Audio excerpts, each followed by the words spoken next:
હવે અહીંયા એક આ સાંકળું છે, કોઈને ખબર હોય તો કોમેન્ટમાં પૂછ્યું કે શું કામ આપતી હોય. મોટી મોટી છે સાંકળને તાળા મારેલા. આનું શું કારણ છે? એ તો આગનું છે, આગ લાગે તો આ શું કામ આપતી? આગ માટેનું. આગને એવું લાગે તો અહીંયા બધું પાણીની નાખવાનું થયું છે ને. હિટાચી કંપનીના.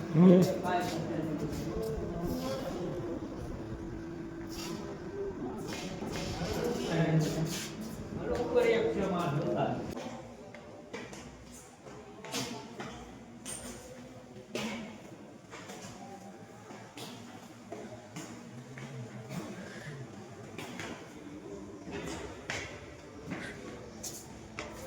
જો અહીંથી કઈ તો આવો નજારો દેખાય છે આખા રેલવે સ્ટેશનનો.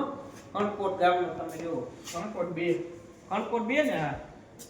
તો આખું મસ્ત નજારો છે. એમ સામે પણ જઈને બતાવી, અહીંયા પણ જાવું છે ને એમનો પણ વિડીયો બનાવો સામે. બે અહીંયા અપલખણા કોક છે દેખાતા નથી. લખણના પૂરા અહીંયા પોઈગા છે.